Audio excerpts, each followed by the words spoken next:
Okay. Everybody got their papers and pens and dinghies and everything? Yes. Yes. Right. So according to the agenda that Celeste prepared for us, thank you. I think it's the most interesting agenda I've ever seen in my life. Agreed. Thank you. Right, so obviously the first item on the agenda, I think this is just confirmation about the decision we took yesterday, that we've agreed the ADDIE model is the learning design framework for this mammoth task. I was so happy last night that we are not the only ones that think that this is the craziest task ever that Duan has managed to put together. Anyway, okay, moving on, I'm going to skip item 2, the right, is it 2? Yeah, let's just go down. Elaine, can you move down to, what is it, 3? Let's come back to 2 again. Okay, well, hold on. The wicked problem, sorry. Can you go back again, Elaine? Okay, so the wicked problem we voted on, and obviously Elaine's was selected. Continuing professional development, and I had a discussion with Duan yesterday evening after the official class stopped, and he was taking further questions and stuff like that. But I'll talk about that when we go in on the learning environment. We'll wait and see if Paul is going to join or not. And he said, I didn't tell him at all what our wicked problem is. He just said, because I explained to him the difference in our environments or the demographics, which he knew, I just ran through it again. And I explained to him the way that I was moving that specific area of the task for the group, and he said he understands. And he said, as long as our wicked problem, we might not be facing it at this time in our ecosystem, but as long as it is applicable. Now, the most challenging one maybe would be you, Gail, and the way, because like you said, if people don't do it, then they get fired, or I can't remember what you wrote. But I thought at least you could say, for example, say you get a politically correct appointment at your establishment, and that person is going to be a stickler. Yeah, HR is going to want to fire them, but you can't. You're going to have to work that person and basically hold their hand and pull them through. Yeah. So I was just thinking like that in my mind, okay, that way Gail can relate to it as well, and then the rest of us can face the challenge. We know, okay, it's a thing, and for me, I'm quite excited about it because it's something I want to apply, myself. I want to work more on it. So I gave him reassurance that our topic, and I didn't spill the beans because there was like 15 other people waiting on the class. Yes, so it touches all of our environments. So that's the wicked problem we decided upon. Obviously, the next area that we're still waiting for Gail and for Elaine to respond on, but I assume that this is what we're going to discuss today, is the setting. Okay, so can we go to what is a 3 tool identification? I think, Celeste, maybe if you can correct the agenda, that is going to be kept on the task. Hey, there's Paul. I think the tool identification, it should be the peer, sorry, it's my phone ringing. It should be peer assessment tool, okay? Can I share my screen quickly? Yes, I'll stop sharing. Ooh la la. Can you see this? Yes. Okay, cool. So we can still change the criteria, and then it's on a scale from 1 to 10, and there's 10 questions, and then it'll calculate the total at the bottom, which then would be a percentage because it's each one is out of 10, and then it's dropped down all of them. So say myself, contribution to the group, and I say 5, then it'll calculate at the bottom. Oh no, it doesn't do that anymore because it's dropped down now. Okay, so I'll fix that again. Then it can just calculate all of the total in there, and then it's done. Yes, no, maybe. I think it looks good. It looks good. It's very basic. It fits the purpose. The only thing It's great that it works out the total and it will be connected to percentage. However, what fail-safe is in there that a person cannot be graded the same? Because remember, he said you cannot have the same percentage. You cannot share the same position.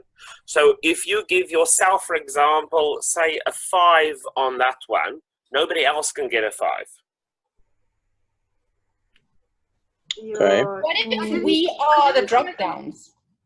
Understand it that way, because over here it says I'm dropping nothing.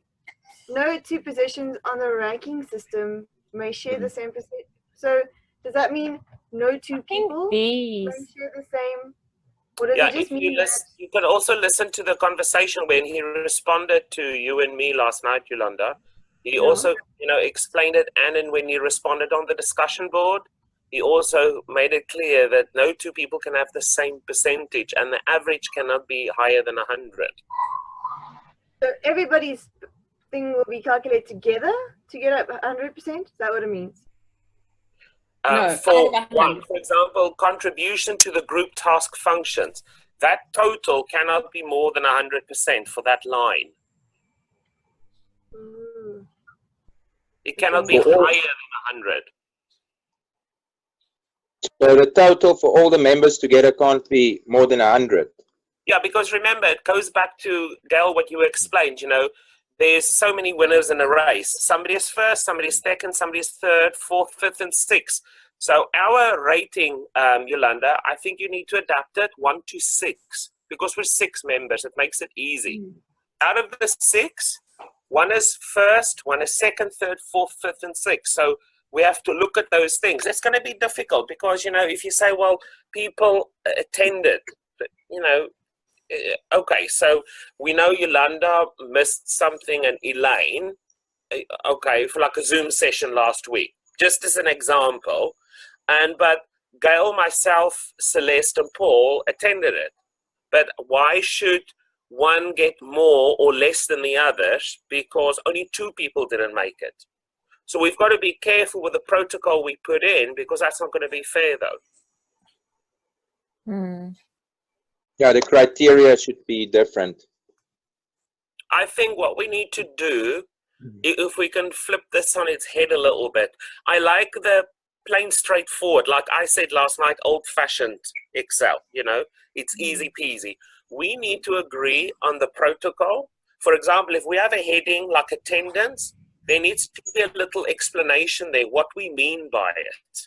Okay, not just a word, like a description.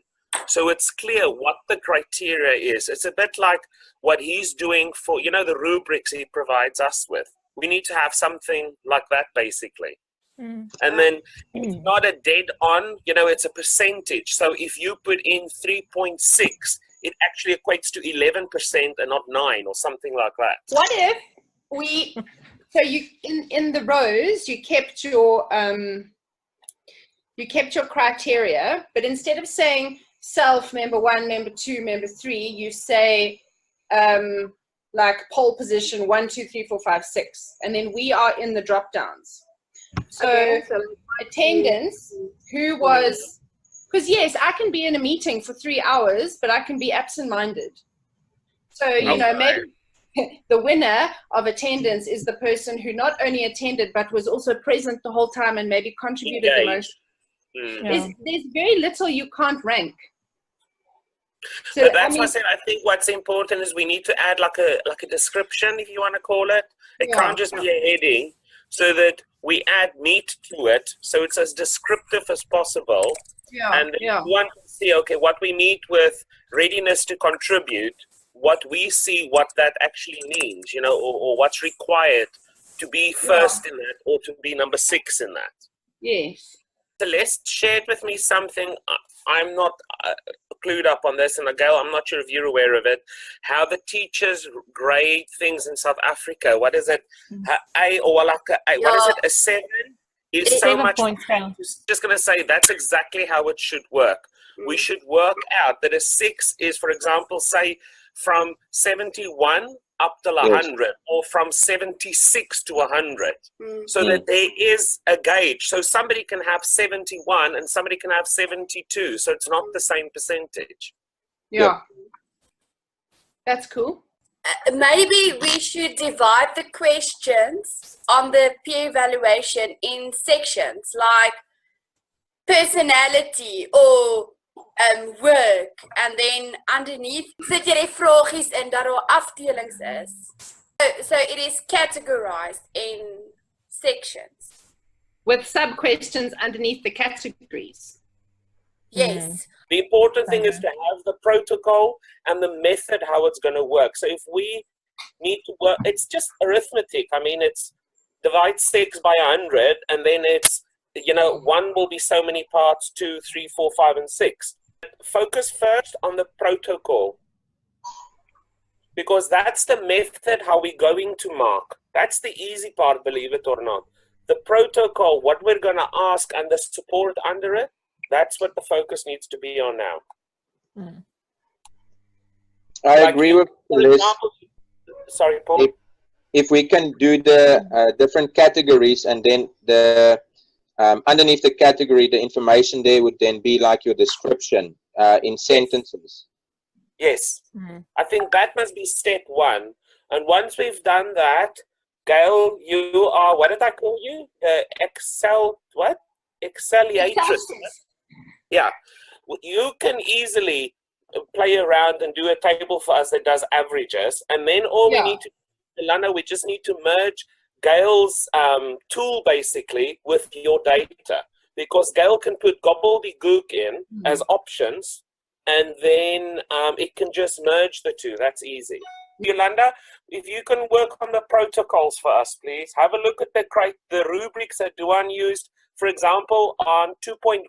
Go and look at how the rubric is put out. It needs to be something like that. It needs to be a heading, like Paul said, on one side, and then there needs to be a description, okay, for what it should be. And then, Gail, could you help and work on a little Excel table that we can just copy, paste with everything in? Can Cool. do. How are we doing for time? Well, Paul Oh, is it's paid for unlimited now. unlimited minutes. But I already send in the next session to your emails if we're going to be cut off.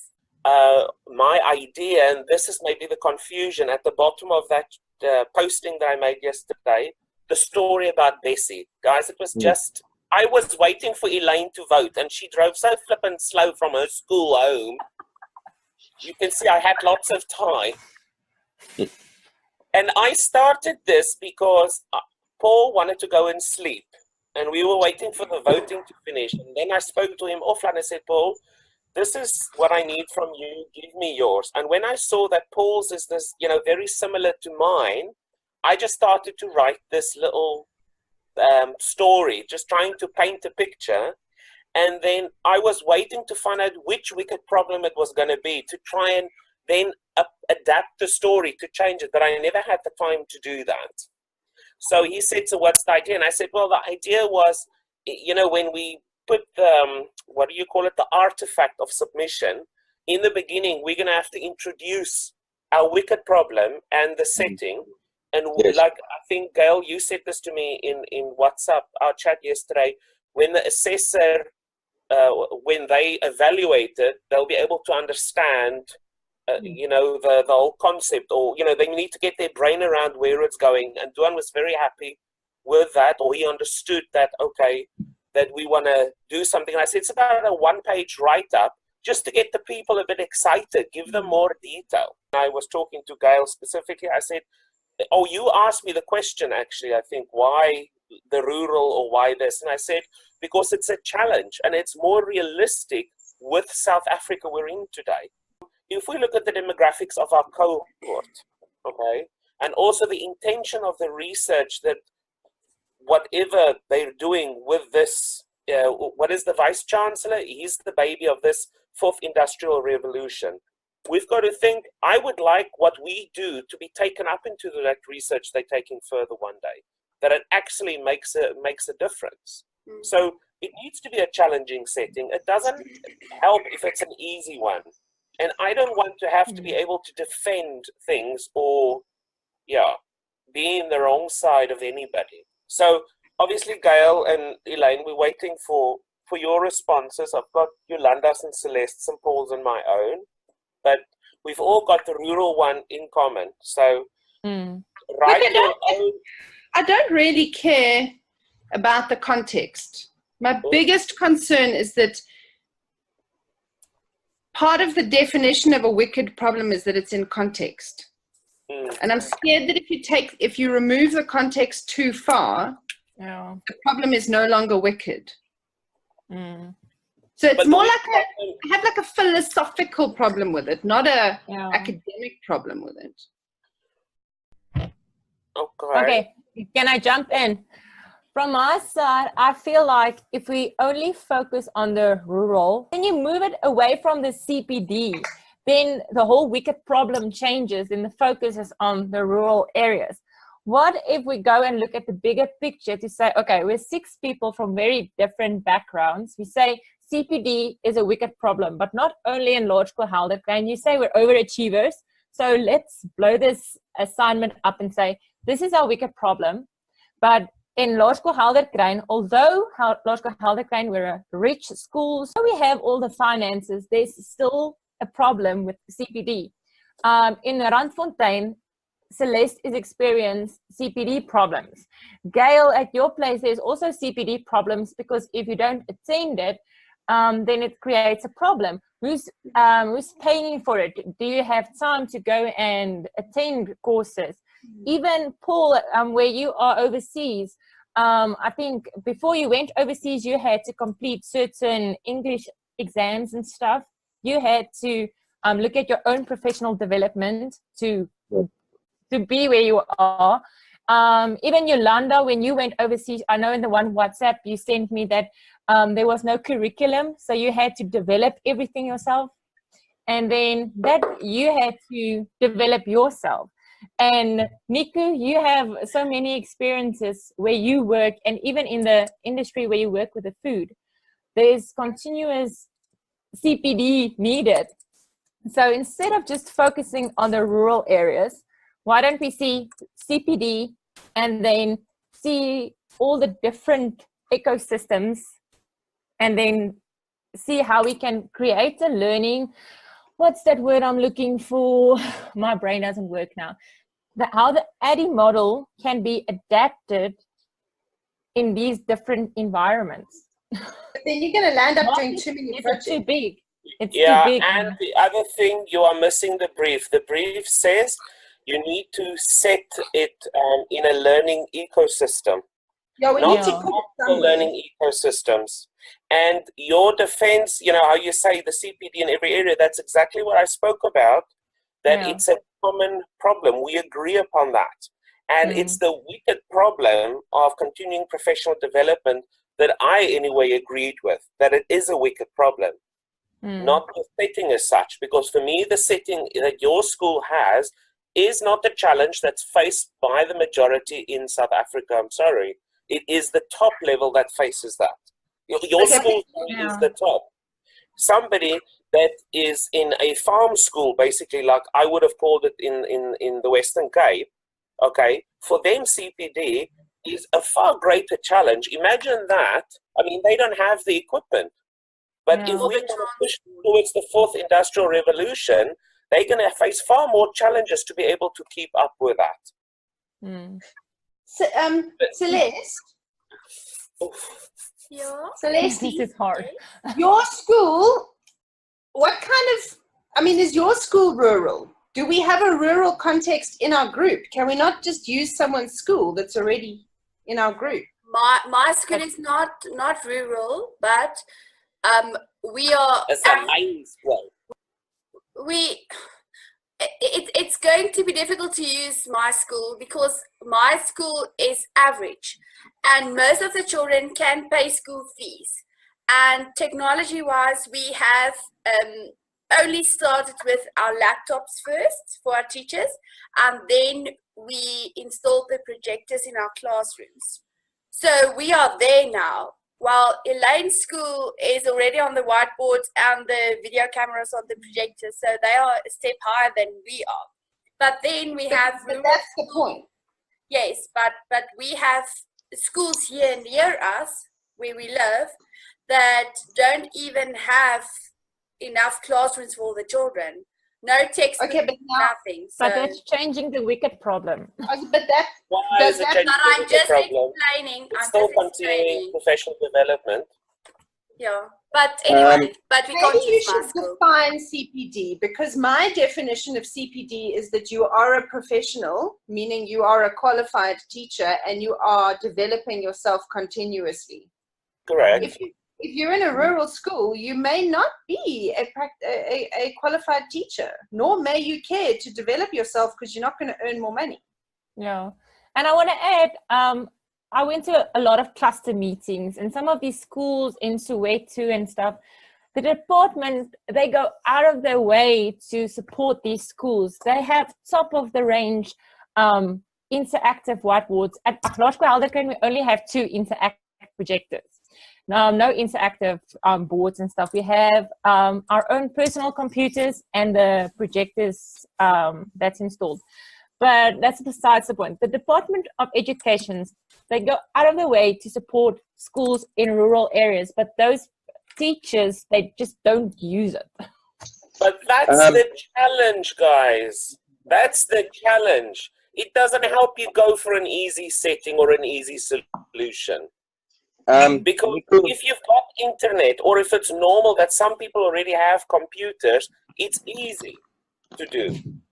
The thing is, before I came to Taiwan, I worked in a school in the West Coast in Aurora. And coming from the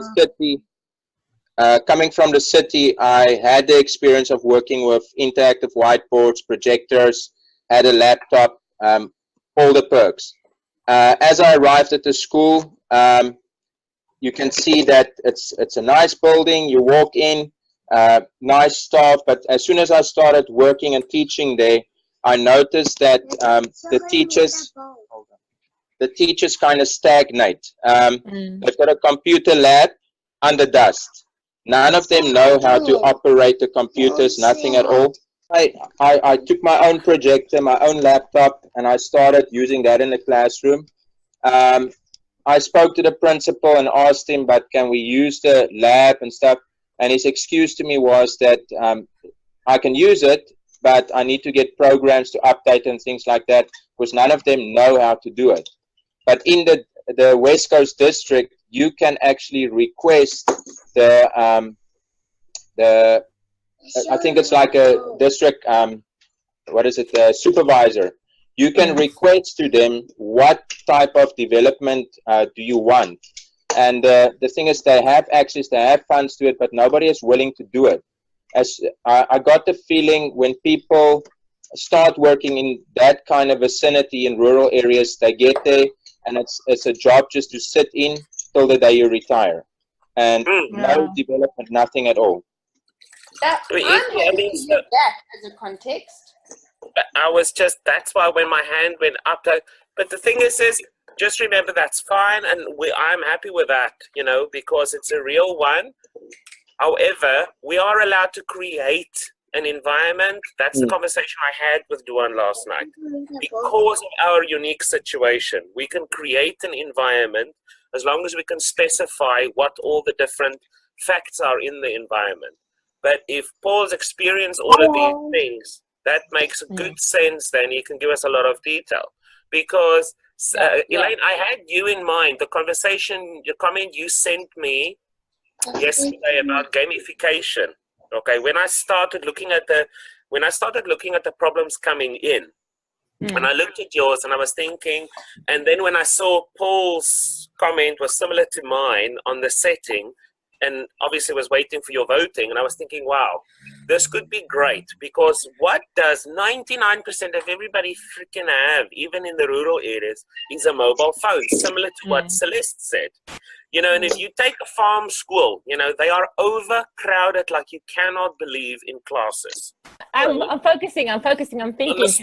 Yeah, I was going to say mistroostig. That's the word I was looking for. Because I know you've got strong on the gamification, and obviously Gail is keen on it. I hear now as well. And I just thought, with your mind, you can run with it. There's so much we can do. So if somebody is, for example, 50 plus, I'm just saying, and they've never touched a computer, and then they are far-flung Aurora, or it is Atlantis is not that far from